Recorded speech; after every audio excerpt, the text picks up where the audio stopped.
মুখ্যমন্ত্রী লগতে আমার লাট আমার হাতত উপস্থিত হৈছেহি। हेलो हेलो, सबसे पहले राहुल मन के जोहार जय आदिवासी। बहुत बहुत बहुत आभार प्रकट करता हूं।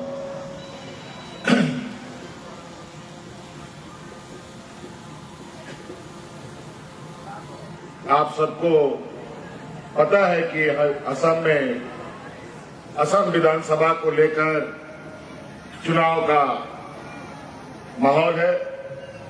चारों तरफ अलग अलग पार्टी, अलग अलग प्रत्याशी, अलग अलग लोग आपके बीच में अपनी बातों को कहने आए हैं और इस बीच हम लोग भी आपके बीच में आए हैं। लेकिन मुझे लगता है कई लोगों को तो आप लोगों ने कई बार देखा है। असम की धरती में पहली बार जेएमएम इस चुनावी प्रतिस्पर्धा में हिस्सा लेने के लिए आया है और जेएमएम एक ऐसी पार्टी जहां आदिवासी, दलित, पिछड़ा, अल्पसंख्यक, किसान, मजदूर के हक हकूक की लड़ाई लड़ता है। उन्हीं का आवाज सदियों से हम उनके लिए संघर्षरत है और हो भी क्यों ना। झारखंड मुक्ति मोर्चा का जन्म ही हुआ है आदिवासी, दलित, पिछड़ा, अल्पसंख्यक लोगों के हाथों और आज इन्हीं गरीब गुरुआ लोगों के ताकत से हम लोग इस देश में एक अलग राज बनाया और इन्हीं गरीब गुरुआ लोगों की ताकत से आज उस राज को दिशा देने का भी काम जेएमएम पार्टी कर रही है। एक बार नहीं, दो बार,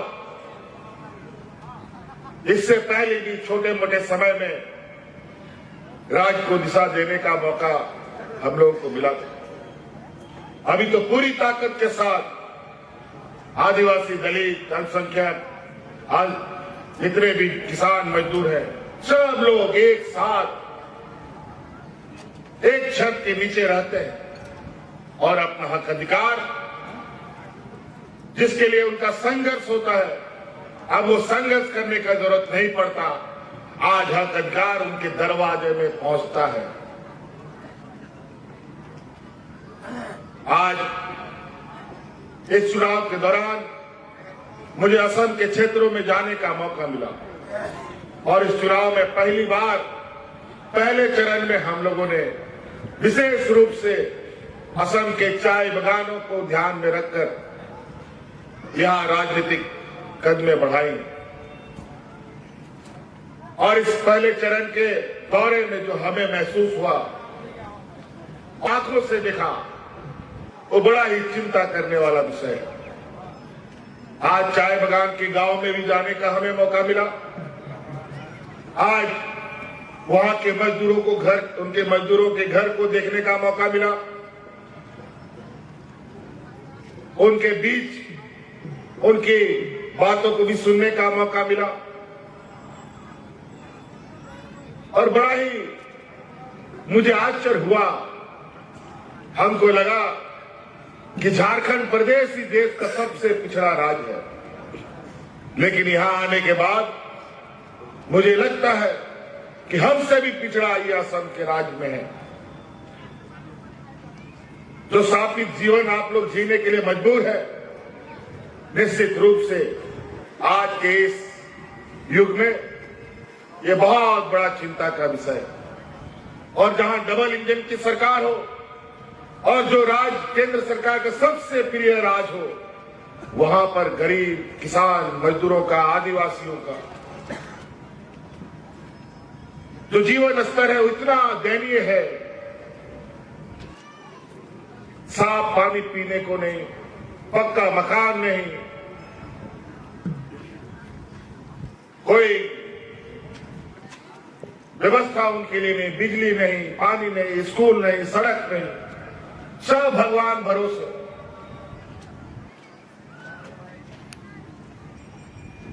बांस के काट में घर बनाकर जीवन जीने वाले ये लोग अपना हड्डी तक जला दिया इस चाय बागान में। पीढ़ी दर पीढ़ी लोगों का इस चाय बागान में खत्म हो गया। बड़ा ही विचित्र। और तो और जो हमें जानकारी मिली कि यहां चाय बागानों के मजदूरों को 250 रुपया, 70 रुपया मजदूरी मिलता है। ये तो और भी बहुत ही, जितना भी कहा जाए इस मजदूरी का, 270 रुपये मजदूरी कहीं नहीं मिलता। इस देश में कोई राज्य 250 रुपया मजदूरी नहीं देता। कम से कम 500 टका तो मजदूरी मिलना ही मिलना, कहीं भी जाओ। 2 घंटा काम करो या 8 घंटा काम करो, 500 टका तो लेगा ही लेगा मजदूर, आज या 250 रुपये। अगर 250 रुपया महीना का जोड़ते हैं तो 7-7.5 रुपया होता है, 7-7.5 रुपया होता है। इस 7.5 रुपये में आप तो जी कैसे रहे, हमको भी बड़ा आश्चर्य हो रहा है। 250 रुपया में अगर आप बाजार से जहर भी खरीदोगे ना, वो इतना घटिया क्वालिटी का जहर आएगा, वो जहर खा के ना आप मर पाइएगा ना जी पाइएगा।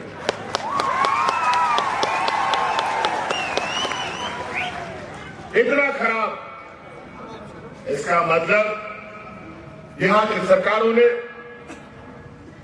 बड़े ही योजनाबद्ध तरीके से आपको ना जीने के लिए ना मरने के लिए ऐसी हालात आपकी बना दी। सरकार विशुद्ध रूप से व्यापारियों के लिए जवाब, आदिवासी, दलित, किसान, मजदूर, अल्पसंख्यक पिछड़ों के लिए ये सरकार नहीं है। और हमको तो पता चला है यहाँ के चाय बागानों को खाल उतार करके बड़े बड़े उद्योगपतियों को भी देने का योजना चल रहा है। फिर से आपको साथ जब असम नहीं बना, बिहार नहीं बना था, उड़ीसा नहीं बना था, एक बृहद बंगाल के रूप में असम के लोग चाय बागानों में आकर के मजदूरी किया। यहाँ के आदिवासियों ने असम को तो अपना लिया, लेकिन असम ने यहाँ के आदिवासियों को अपनाया नहीं। शायद यहाँ के लोगों ने, राजनीतिक दलों ने आपका राजनीतिक दुरुपयोग करना बखूबी से किया। एक प्रकार आपके वोट से सत्ता में आए और जहां के तहां आपको छोड़ दिया। अलग अलग खबरों के माध्यम से असम की जानकारी हमें प्राप्त होती थी, लेकिन इतना खराब था ये मैंने कभी नहीं सोचा। आज यहां आने के बाद ये महसूस हुआ।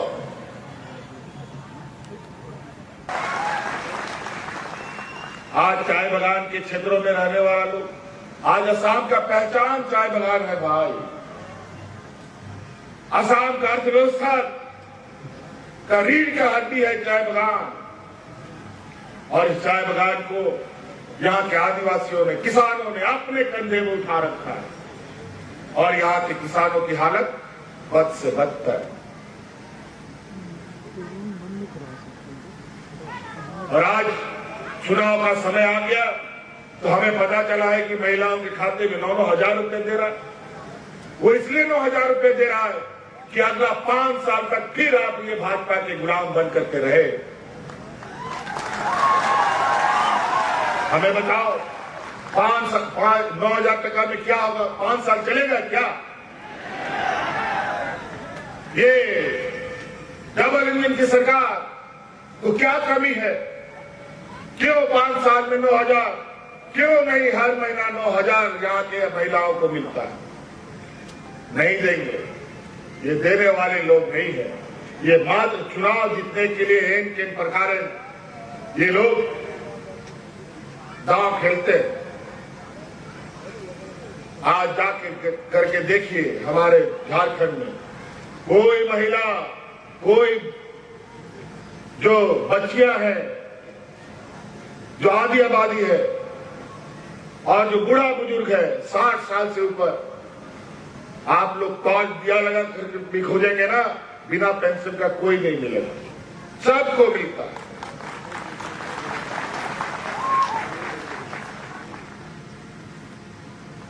आज सदियों से आप लोग यहां बसे। पहले भी हमने कहा आदिवासी यहां के लोग अपने सम्मान की लड़ाई बिहार, बंगाल, उड़ीसा जब एक था उस समय से आप लोग यहां, उससे पहले से आप लोग हैं। लेकिन बंगाल का आदिवासी आदिवासी, बिहार का आदिवासी आदिवासी, उड़ीसा का यही लोग आदिवासी आदिवासी, और यहां का आदिवासी आदिवासी नहीं। क्यों? क्योंकि हमारा आदिवासी लोग बेचारा पढ़ा लिखा नहीं। कौन कागज पत्तर में किसको जोड़ रहा है, किसको डिलीट कर रहा है, पता नहीं चलता। जब सब कुछ डूब जाता है तब पता चलता है। फिर लड़ो कटो मरो, यही होता है और यही हुआ भी है। आज इसीलिए अपना हक अधिकार आज के जमाने में तो खास तौर पर बहुत कठिन है लेना। इसके लिए बस एक ही ताकत सबसे कारगर और अचूक है, वो ताकत एकजुटता का। और चाय बगान के लोग, मैं आपको बता देना चाहता हूं जो हमारा आकलन है, चाय बगानों में इतने लोग हैं, अगर आप लोग एक साथ एक पंडाल के अंदर जैसे यहां बैठे हैं वैसे इकट्ठे हो जाए तो मजाल नहीं सरकार का या कोई भी सरकार का असम में। अगर आप लोग एक साथ आवाज उठाए तो सरकार को बोलोगे उठो तो उठेगा, बोलो बैठो तो सरकार भी बैठेगा। आप लोग अपना ताकत पहचानिए। आज ये ताकत आपके लिए बहुत बड़ा और अचूक हथियार है और बड़ा योजनाबद्ध तरीके से इन राजनीतिक दलों ने आपको अलग अलग बांट कर रखा है। हमारे बीच का कुछ, हमारे जात बिरादरी का लोग, हमारा एक गोतिया लोग यही भाजपा के लोगों का एजेंट बन करके हमारे बीच में घुसकर हमारी ताकत को कमजोर करता है। आज इसीलिए आप लोगों को यह भी पहचानना है कि कौन सी ताकत है जो हमें एक नहीं होने देता। यही डबल इंजन की सरकार, जब भाजपा की सरकार यहां बनी तो सबसे पहले यहां एनआरसी और सीए ला करके बोलने मचवाया। आदिवासी, गैर आदिवासी, हिंदू, मुस्लिम, अगड़ा, पिछड़ा, बाहरी, बांग्लादेशी, तुम यहां के नहीं हो, वहां के हो, यही सब यही चलता रहा। वोट डालो और राज करो, ये भारतीय जनता पार्टी का मूल मंत्र है। हमारे राज्य में भी अभी तो हम लोगों ने इन लोग का जहर का दांत तोड़ रखा है तो ये लोग काट नहीं पाता, लेकिन यहां का जो सरकार है इसके दांत में अभी भी जहर है। अब जहर का दांत नहीं, सांपे को यहां से बाहर निकाल देने का काम करो। जय भारत, आशा, जयमेन, सभी लोगों ने इसको ताकत दिया है। अब आपका ताकत की आवश्यकता है। फिर ये लड़ाई कैसी लड़ी जाएगी ये हम लोग आपको दिखाएंगे। हमने तो पहले भी कहा है कि आप लोग हाथ दीजिए, आप एक कदम चलो, 100 कदम हम लोग आपको लेके चलेंगे। ये झारखंड मुक्ति मोर्चा का वादा है। हम लोग वीर भूमि से आते हैं, कायरों की भूमि से नहीं। हम लोग संघर्ष करने वाले लोग हैं। संघर्ष से झारखंड लिया है, संघर्ष से अधिकार लिया है। आज असम के मान सम्मान, यहाँ के आदिवासियों की मान्यता और यहाँ के आपकी कमजोरी को लोगों